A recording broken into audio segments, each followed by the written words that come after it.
You were never truly a Porter, my stepmom, Patricia declared, her voice carrying across our family's lavish backyard during the annual reunion.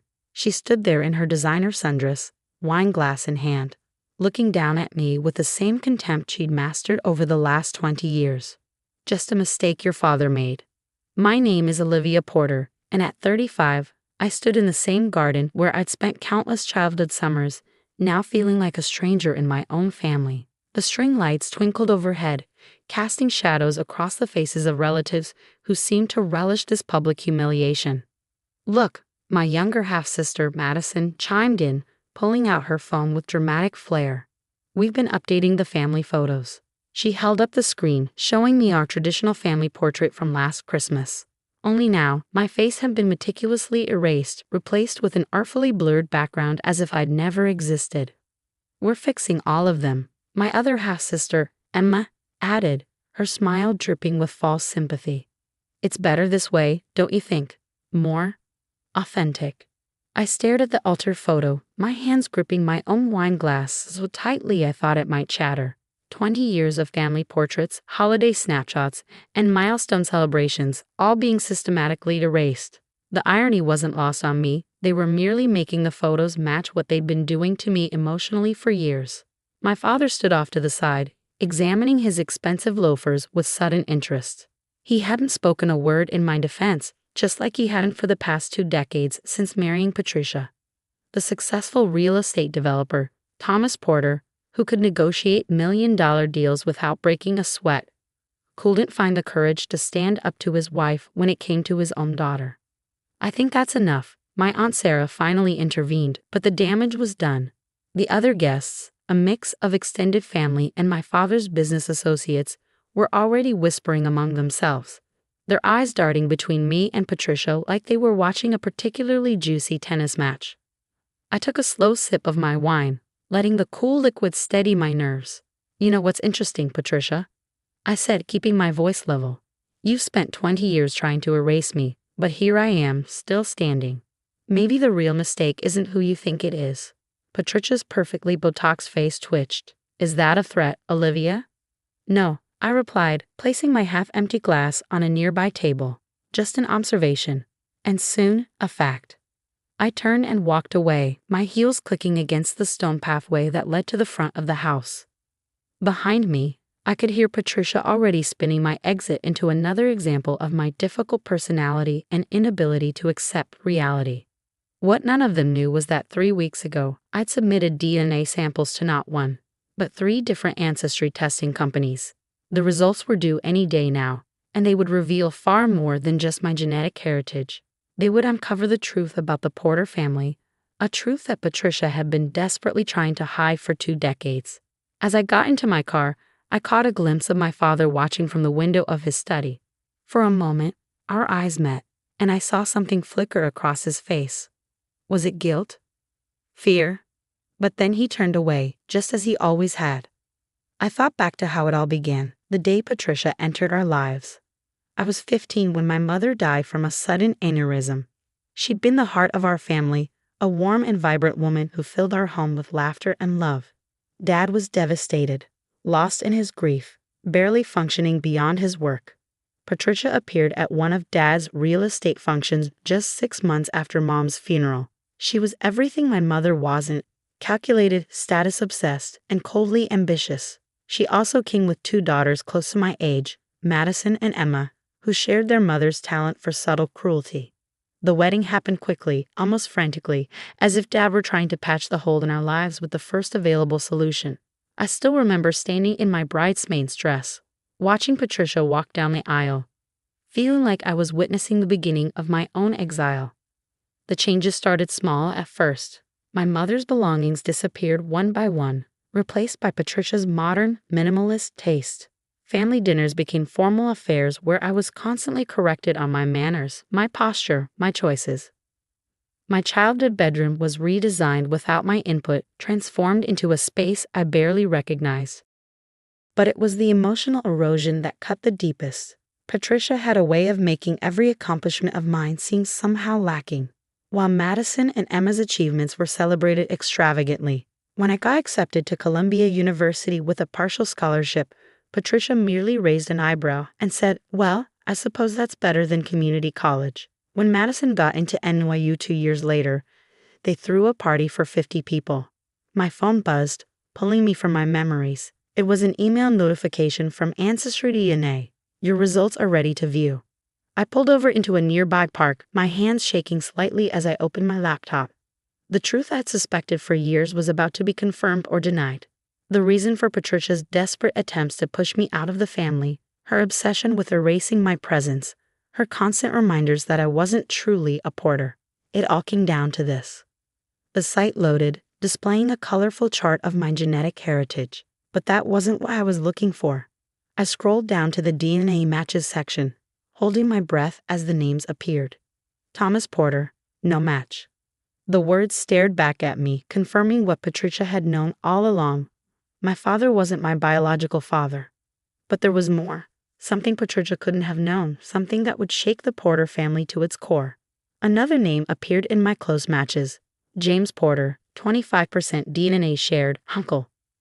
My father's younger brother, the black sheep of the family who disappeared 20 years ago, shortly after my mother's death. The man Patricia had claimed moved to Australia, cutting off all contact with the family. The man who, according to these results, was my biological father. Suddenly, Patricia's desperate attempts to erase me made perfect sense. She hadn't just been trying to push out an unwanted stepdaughter. She'd been trying to hide evidence of a scandal that could destroy the perfect family image she'd worked so hard to create. My phone buzzed again. Another email, this time from 23andN. Then another from Family Tree DNA. I had covered all my bases, ensuring there could be no doubt about the results. Each test told the same story. I wasn't Thomas Porter's daughter, but I was undeniably a Porter. As I sat there in my parked car, watching the sun set over the city, I thought about the family gathering I'd just left. Patricia's smug declaration that I wasn't truly a Porter had been half right, but not in the way she thought. The truth was far more explosive than anything she could have imagined. I pulled out my phone and dialed a number I'd been saving for this exact moment. After 3 rings, a familiar voice answered. "Olivia? Is it time?" "Yes, Uncle James," I replied, my voice steady. "The results are in. Are you ready to come home?" The silence on the other end was heavy with 20 years of secrets and lies.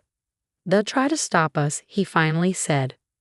"Let them try," I answered, thinking of Patricia's face when she realized her perfect world was about to crumble. The truth has a way of coming out, doesn't it? As I ended the call, another text came through from Madison. "Hope you enjoyed the party, fake sister. Don't bother coming to any more family events. We've already taken you off the guest lists." I smiled, saving a screenshot of the message. Soon, Madison would learn what it truly meant to be removed from the family. Patricia's carefully constructed house of cards was about to come crashing down, and I had front row seats to watch it happen. The sun had fully set now, casting long shadows across the park. In the distance, I could see the lights of the Porter family estate glowing like a beacon. They thought they were celebrating my final exile tonight, but they had no idea. This was just the beginning. I started my car, my mind already planning the next steps. Patricia had spent 20 years trying to erase me from the family photos, but she was about to learn a hard lesson. Some things can't be erased, and some secrets refuse to stay buried. The real question wasn't whether I was truly a Porter, it was whether the rest of them deserved to be. 2 days after the disastrous family reunion, I sat in a quiet cafe in downtown Boston, my hands wrapped around a cooling cup of coffee. The morning crowd had thinned out, leaving just a few scattered patrons tapping away on laptops or scrolling through their phones. None of them knew they were about to witness a reunion 20 years in the making. I recognized him the moment he walked in. Though his dark hair was now streaked with silver and lines creased the corners of his eyes, James Porter carried himself with the same easy confidence I remembered from my childhood. He scanned the cafe, and when our eyes met, a smile broke across his face. The same crooked grin I saw every morning in my mirror. "Olivia," he said softly, sliding into the seat across from me. "You look just like your mother." The words hit me harder than I expected. Everyone always said I looked like Sarah Porter, but hearing it from James, my biological father, gave it new meaning. "Why did you leave?" I asked, not bothering with small talk. 20 years of questions couldn't wait any longer. James's smile faded. He wrapped his hands around the coffee cup I'd ordered for him, gathering his thoughts. It's a long story and not a pretty one. I've got time, I replied. And after what happened at the reunion, I think I deserve the truth. He nodded, taking a deep breath. Your mother and I, we never meant for it to happen. Thomas was always the golden boy, the successful one. I was the family disappointment, the dreamer who couldn't settle down. But Sarah, she saw something in me that nobody else did. Did Thomas know? No, James said firmly. Sarah never told him. We agreed it was better that way. She loved Thomas, truly loved him. What happened between us was brief, a moment of weakness during a rough patch in their marriage. When she found out she was pregnant, she was devastated. I tried to process this information, matching it against my childhood memories. But you stayed around all those years. You were always there for birthday parties, holidays. How could I stay away? His voice cracked slightly. You were my daughter. Even if I couldn't claim you, I could be the fun uncle, be part of your life somehow. But then Sarah died, and everything changed. Patricia, I said, the name tasting bitter on my tongue. James' expression darkened. Patricia. She figured it out, or at least suspected. She started digging into old family records, asking questions about Sarah's past. I knew it was only a matter of time before she discovered the truth. So you ran. I left to protect you, he corrected. Patricia made it clear. If I stayed, she'd expose everything. The scandal would have destroyed your relationship with Thomas, tainted your mother's memory. You were already dealing with losing her. I couldn't let you lose everything else too. Before I could respond, my phone buzzed with a text from Madison. Dad's furious about the DNA test. You've really done it now. Freak. I showed James the message. Looks like the results have made it home. He reached across the table, squeezing my hand. We knew this would happen. Are you ready for what comes next? I thought about Patricia's smug face at the reunion. About 20 years of subtle cruelty and calculated exclusion. More than ready. But there's something you should know. I've been doing some digging of my own.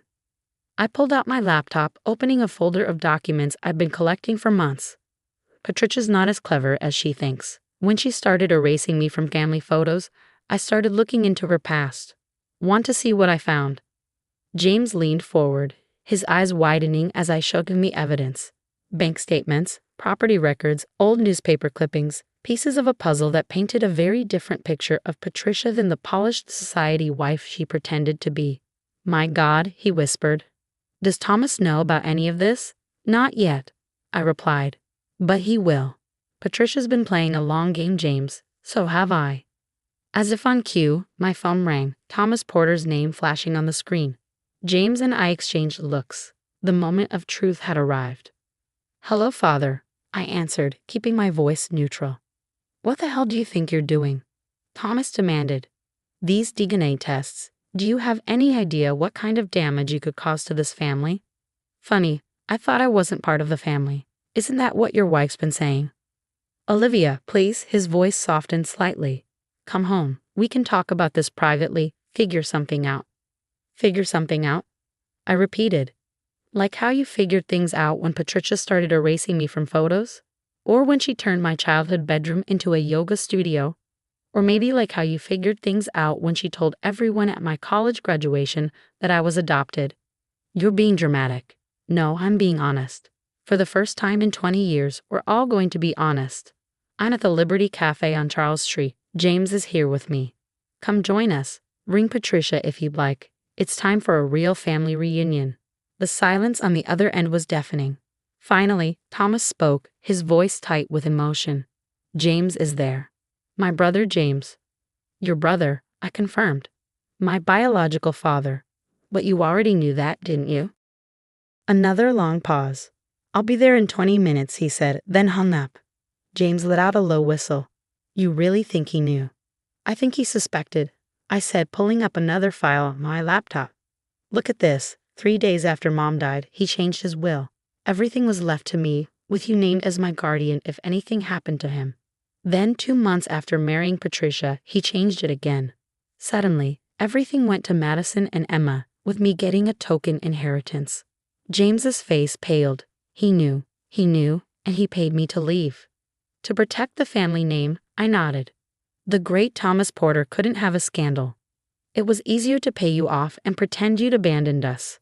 Then Patricia came along with her perfect daughters and her perfect plan to reshape the family in her image.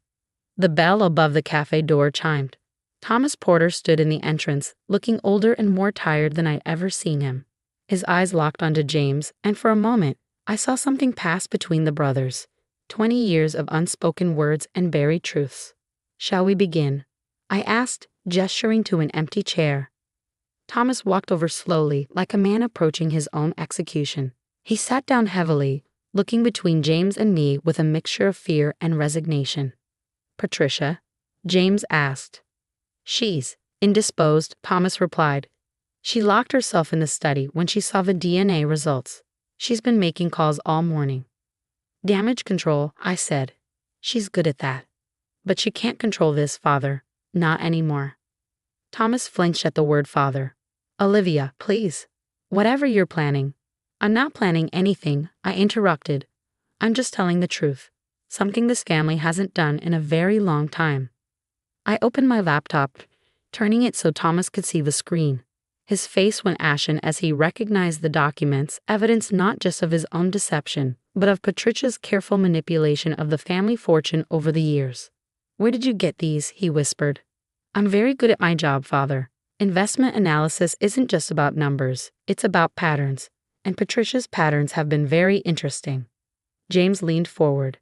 "What exactly has your wife been up to, Thomas?" I answered for him. "Shell companies, hidden accounts, systematic transfers of family assets into her name or her daughters. She's been bleeding the Porter fortune dry for years, positioning herself to take everything. The only thing standing in her way was me, the original heir, the one person who might notice what she was doing. So she had to discredit me," I continued, "make me the family outcast. Convince everyone I was unstable, unreliable, not truly a Porter. And it almost worked, except she got sloppy. She started enjoying the cruelty too much, got too confident. The photo editing was just the final straw." Thomas buried his face in his hands. "I never knew. About the money. I trusted her." "You trusted her with everything except the truth about me," I said quietly. "Why keep paying James to stay away if you trusted her so much?" He looked up, his eyes red. I couldn't face it. Sarah was everything to me, and finding out. I couldn't hate her, even after I figured it out. And I couldn't hate you, Olivia. You were my daughter in every way that mattered. But then Patricia came along, and she made everything seem so simple." "Simple?" James spat. "Is that what you call paying your own brother to disappear?" "I was trying to protect everyone." Thomas shot back. "The scandal would have destroyed us all. Patricia promised she could fix everything, make it all go away. And instead she nearly destroyed your daughter and stole your fortune." I finished. "Some fix." The cafe had grown quieter, the remaining patrons pretending not to watch the family drama unfolding before them. My phone buzzed in my pocket, probably Madison or Emma, trying to figure out where their father had gone. "What do you want?" Thomas finally asked, his voice hollow. I closed my laptop slowly, considering my next words. "I want the truth to come out, all of it. I want Patricia exposed for what she's done. I want my place in this family acknowledged, not erased. And I want both of my fathers to start acting like fathers." James reached for my hand, squeezing it gently. Thomas stared at our joined hands, something like recognition flickering across his face. "Patricia will fight this," he warned. "She'll deny everything, try to discredit you." "Let her try," I said. "I have copies of everything, the DNA tests, the financial records, the proof of her systematic theft. She can deny it all she wants, but the truth is already out there. The only question is whether you'll stand with me this time or let her destroy what's left of this family." Thomas straightened in his chair, some of his old authority returning. "What's our first move?" I smiled, pulling up a message on my phone. "Actually, that's already taken care of. While we've been talking, copies of everything have been sent to the family lawyer, the board of Porter Real Estate, and every major shareholder. Patricia's probably seeing it all right now." As if on cue, my phone exploded with notifications. Messages from Madison, Emma, various family members, and finally, Patricia herself. "You little bitch, you have no idea what you've done." I showed the message to Thomas and James. "No, Patricia," I said, even though she couldn't hear me. "I know exactly what I've done. I've taken back my family. The Porter family estate loomed before us, its elegant Georgian facade a monument to old money and carefully maintained appearances. Thomas, James, and I sat in my car, watching Patricia's Mercedes and her daughter's matching BMWs parked in a circular driveway. "They're all here," Thomas said quietly. Patricia's called in reinforcements. I checked my phone. Dozens of missed calls and messages from Patricia, Madison, and Emma. The last one from Madison caught my eye. "Mom's going nuclear. You've ruined everything." "Good," I replied, putting my phone away. "Let's go ruin a bit more." We walked up the limestone steps, Thomas using his key to open the massive front door. The sound of angry voices echoed from his study, Patricia's cultured tones sharp with fury, Madison and Emma's younger voices adding to the chaos. "How dare she?" Patricia was saying as we approached. "After everything we've done for her." "You mean after everything you've stolen from her?" James interrupted, stepping into the study first. The room fell silent. Patricia stood behind Thomas's desk, ripping the sheaf of papers, printouts of the evidence I'd distributed. Madison and Emma flanked her like guards, their matching designer outfits and identical expressions of disdain, making them look more like clones than stepsisters. Patricia recovered first, her Botoxed features attempting a smile. "James, what an unpleasant surprise. Still running from your responsibilities, or have you found new ones to abandon?" "The only one running from responsibilities is you, Patricia," I said, moving to stand beside James. "Those papers you're holding, they make for interesting reading, don't they?" She slammed the papers down. "Lies and forgeries. Is this your revenge for a few edited photos?" Pathetic. "A few edited photos." I laughed. "Try 20 years of systematic emotional abuse, financial fraud, and family manipulation. The photos were just your final mistake, the one that made me look closer at everything else." "Daddy," Madison stepped forward, her voice taking on the wheedling tone she perfected over the years. "You can't believe these ridiculous accusations." Olivia's clearly lost her mind. "Be quiet, Madison." Thomas cut her off, his voice carrying an authority I hadn't heard in years. "For once in your life, just be quiet and listen." Emma gasped. Patricia's eyes narrowed. "Thomas dear, you're upset. Olivia has clearly manipulated you with these false documents." "False." I pulled out my laptop. "Let's review them together, shall we? The shell companies you created using Porter family money. The systematic transfer of assets into accounts controlled by you and your daughters. The offshore holdings, the hidden properties, the fabricated business expenses." With each point, I pulled up corresponding documents, projecting them onto the study's wall-mounted TV. Patricia's face grew paler as her carefully constructed schemes were exposed one by one. "You didn't just try to erase me from family photos," I continued. "You tried to erase the entire Porter fortune, piece by piece. How long before you plan to divorce father and take everything?"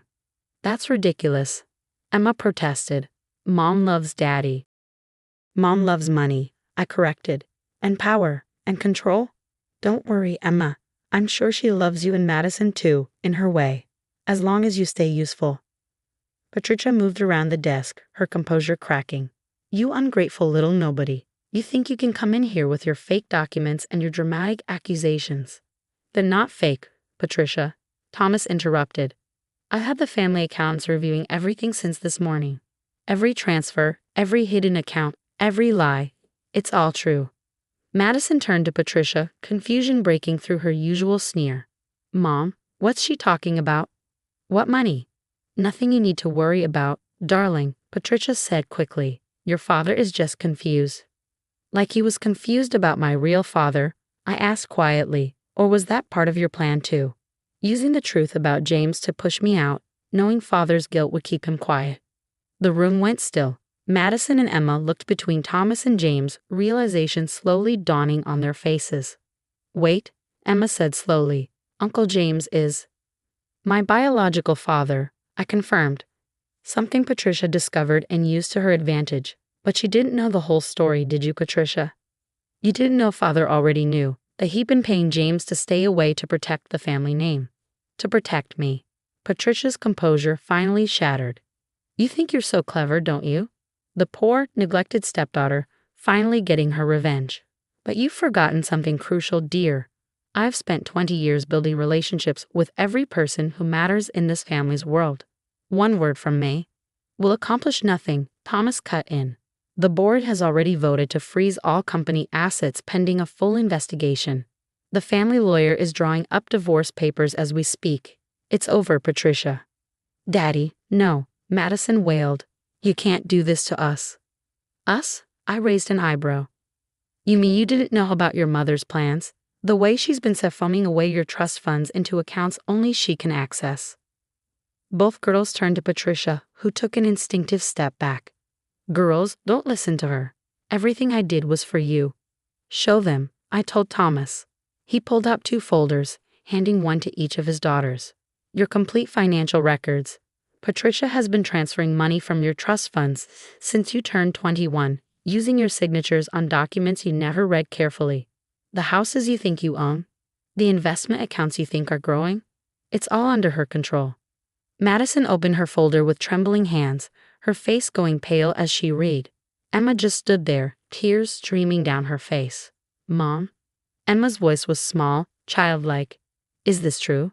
Patricia's mask finally crumbled completely. You ungrateful brats. After everything I've sacrificed, everything I've built, none of you deserve any of it. She lunged for her purse on the desk, but James was faster. He grabbed it, dumping the contents onto the desk, including a one-way ticket to the Cayman Islands dated for next week. Planning a trip, he asked mildly. You were going to leave us? Madison's voice cracked. After everything you said about family loyalty? Patricia's laugh was hollow. Loyalty? Look around you, Madison. There's no such thing as loyalty in this family. Only power and money, and I was smart enough to take both. No, Patricia, I said quietly. You were just smart enough to think you could take both. But real family loyalty? That's something else entirely, something you never understood. I turned to Madison and Emma, seeing them clearly for the first time in years, not as the spoiled, cruel stepsisters they'd become under Patricia's influence, but as victims of her manipulation too. The money can be recovered, I told them. Most of it, anyway. The accounts can be frozen, the properties reclaimed. But rebuilding this family? That's going to take more than just paperwork. Thomas put his hands on his daughter's shoulders. We'll figure it out. Together. All of us. Patricia's face contorted with rage. You think this is over? You have no idea what I'm capable of. Actually, James interrupted. We do. That's the problem, isn't it? We finally see exactly what you're capable of. The sound of car doors slamming came from outside. Through the study windows, we saw 2 police cars pulling up the driveway. The family lawyer suggested we file charges, Thomas said, his voice heavy with regret. Financial fraud, among other things. Patricia's eyes darted around the room like a trapped animal, finding no allies. Finally, they landed on me. You, she hissed. You did this. You destroyed everything. I met her gaze steadily. No, Patricia. You did this. I just exposed it. There's a difference. As the officers entered, I watched Patricia's perfect world crumble. Madison and Emma clung to each other, crying quietly. Thomas stood with his hand on James's shoulder, 2 brothers reunited by the very scandal that had once driven them apart. And me? I stood in the center of it all, finally visible, finally undeniable, finally home. 6 months after Patricia's arrest, I stood in front of the newly restored family portrait wall in the Porter estate. The empty spaces and edited photos had been replaced with the originals, every memory, every moment restored to its rightful place. But there were new photos too, telling the story of a family piecing itself back together. Still can't believe how much we missed, Madison said, coming to stand beside me. She had changed in the past few months, the polished society princess exterior giving way to something more authentic. All those years right in front of us, and we never saw it. Patricia was good at making people see what she wanted them to see, I replied, studying a photo from last Christmas, the last one before everything changed. We all missed things we should have seen. The sound of laughter drifted in from the garden, where Emma was helping James and Thomas set up for our first real family dinner since Patricia's conviction. The trial had been mercifully quick, thanks to the mountain of evidence and Patricia's own arrogance. She had refused a plea deal, convinced until the end that she could talk her way out of everything. She couldn't. Did you visit her? I asked Madison. Patricia had been sentenced to 15 years for financial fraud, with the possibility of parole after 8. Madison shook her head. Emma tried once. Said Mom just ranted about betrayal and revenge. Hasn't changed a bit. She turned to me, her eyes serious. I'm sorry, Olivia, for everything. We were horrible to you. You were children following your mother's lead, I said. But yes, you were pretty horrible. She laughed, surprised by my honesty. At least you're direct about it. That's one thing I've learned from you. The truth might hurt, but it's better than comfortable lies. The past 6 months had been a crash course in truth for all of us. After Patricia's arrest, the real work began. Untangling the financial mess she created, recovering stolen assets, and rebuilding family relationships poisoned by decades of manipulation. Madison and Emma had struggled the most, facing not only the loss of their mother's influence, but also their own complicity in her schemes. The trust funds she had drained were gradually being restored, but money was the least of what they had lost. Mr. Harrison's here, Emma called from the garden. Our father's lawyer had become a regular presence in our lives, helping navigate both the legal aftermath of Patricia's crimes and the more complicated matter of family inheritance. I found him in Thomas's study, spreading documents across the desk while both my fathers looked on. The sight still struck me sometimes, Thomas and James standing together as brothers again, neither trying to deny or hide their complicated connection to me. Ah, Olivia, Mr. Harrison smiled. Perfect timing. We're just finalizing the restructuring of the family trust. After Patricia's conviction, Thomas had insisted on reorganizing everything. The Porter family assets would be divided equally among all 3 daughters, with provisions for future generations. More importantly, both Thomas and James would share responsibility for overseeing the family business. Everything looks in order, Mr. Harrison continued, but there is one detail we need to discuss. He pulled out a document. It's about the name.